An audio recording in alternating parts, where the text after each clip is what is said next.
Hello everyone and welcome to episode 2 of This Week in Raider Baseball and the 2016 season. Hello everyone, this is Nick Rush.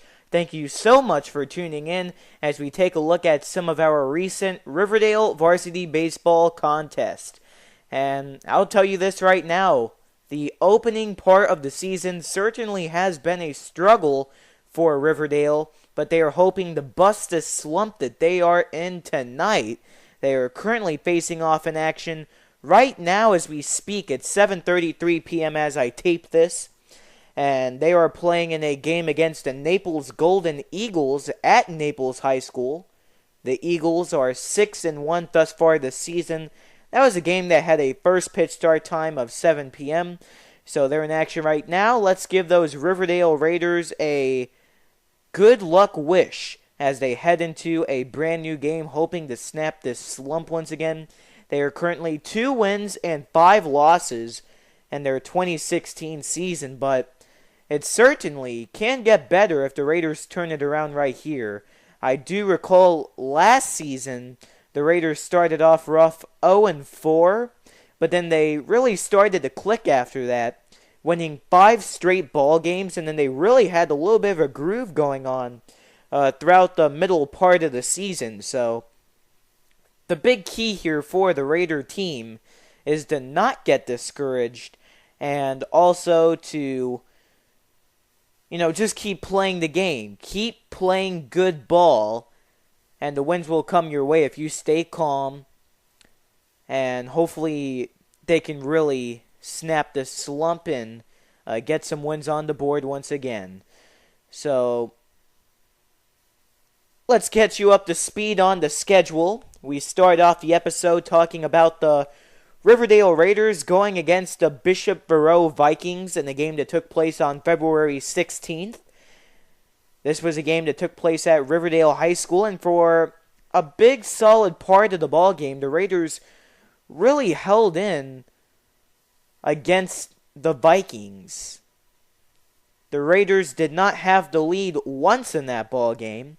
The scoring began at the top of the third when Bishop Verot brought in a pair of runs, but at the home half of inning number 3, the Raiders brought 2 right back to tie it up.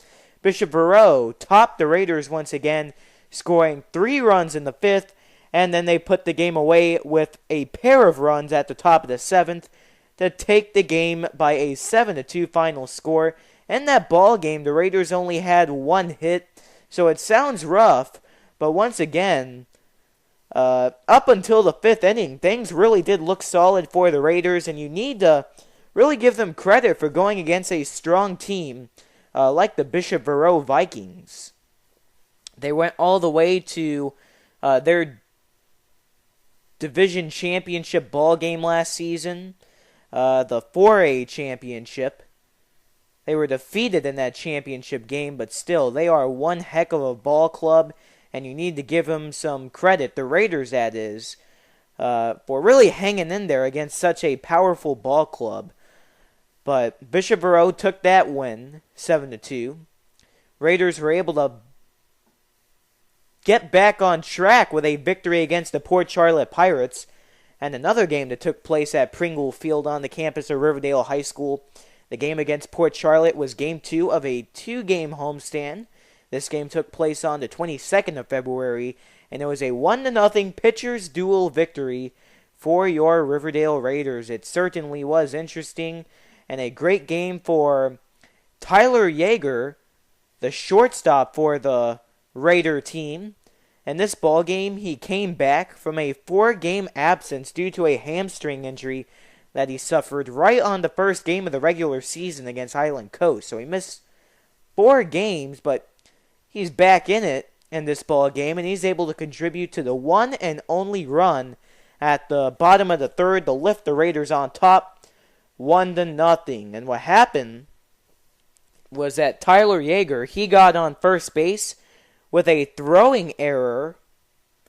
He stole second, went to steal third, but the throw from the catcher was way over the head of the third baseman, and it spilled out to left field, giving Yeager more than enough time to come home sliding across the plate to score.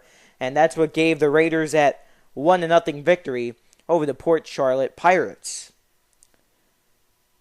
Raiders, as of right now, they have currently played 2 games out of a 3-game road trip. It all began on the 25th, where they went to face off against the Mariner Tritons.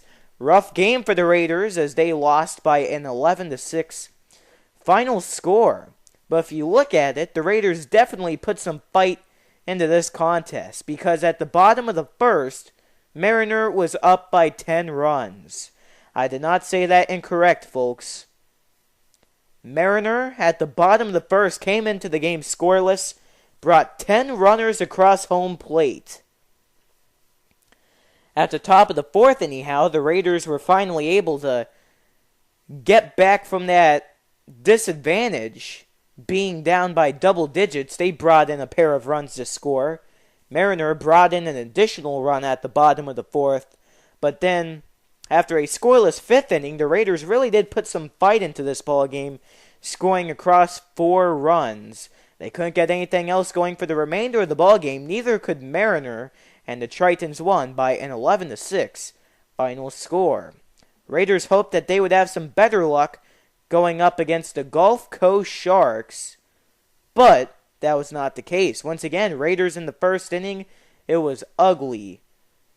As they headed into the second inning of play, the Raiders were down by a 6-1 score. To make things even worse, at the home half of the second, Gulf Coast brought 4 more in to score. So, by your third inning, Raiders were down 10-1. Gulf Coast brought in another huge run at the bottom of the third, and then no scoring for the rest of that game. Gulf Coast comes out on top, 11-1. Wow. Well, it certainly has been a little bit of a slump for the Raiders, as they are now trying to bust this 2-game losing streak. It definitely is nothing too drastic that the Raiders cannot fix, especially since we're still fairly early on here in the regular season, but still, those were 2 games that the Raiders would like to forget about. When you combine the scores in those 2 ball games, the Raiders would be trailing 22-7. That certainly is not something you want to remember when you're on the losing ball team. Not to mention, that loss to Gulf Coast especially stung, because the Gulf Coast Sharks are the Class 7A District 12 rivals of your Riverdale Raiders.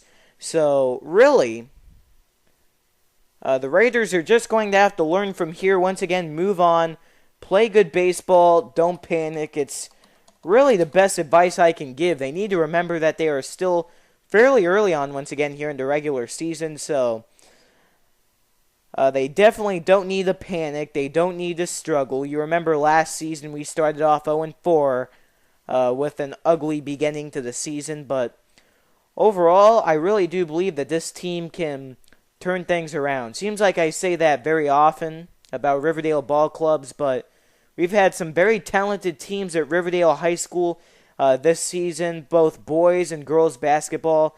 They shined bright. I hear the volleyball team had one heck of a season as well, and a dominant season, if I can remember properly. So overall, I feel like this baseball team for Riverdale, they definitely have some potential. They know how to really just produce out there when it comes to hitting. So I really feel like they can improve and they can get some wins on their side. Things will be okay. So no need to panic, but the Raiders tonight hoping to snap that losing streak against the Naples Golden Eagles. Once again, that game is going on right now as we speak here on the podcast. The next game the Raiders are going to be playing on the baseball diamond will be 3 nights from now on Friday night at Pringle Field at Riverdale High School, where the Raiders are going to be facing off against the Palmetto Ridge Bears, who are also a Class 7A District 12 rival of the Riverdale Raiders. Right now, Palmetto Ridge, they are 3 wins and 3 losses on the year, but they are also currently playing a ball game tonight against Gulf Coast. This is a ball game that is taking place at Palmetto Ridge High School. So we'll just have to wait and see how the standings go after tonight. But no matter what happens from here, the Raiders will be playing Palmetto Ridge once again this Friday night on March 4th, 7 o'clock p.m. first pitch start time. So be sure to come out on the campus of Riverdale High School and support your Raiders with the varsity baseball team. Tickets are $4 a piece if you would like to come out. If you cannot make it to the contest, we will have a play-by-play broadcast by yours truly, Nick Rush, put up here on the YouTube page. So be sure to stay tuned for that. It will be posted a little bit after the ball game has completed, or come to a conclusion rather, but that's just about going to do it here for episode 2 of the 2016 season for This Week in Raider Baseball. This is Nick Rush saying thank you so much for tuning in to today's podcast, and we will see you for the next one. This is Nick Rush saying so long, and we hope to see you Friday night for some Raider baseball action.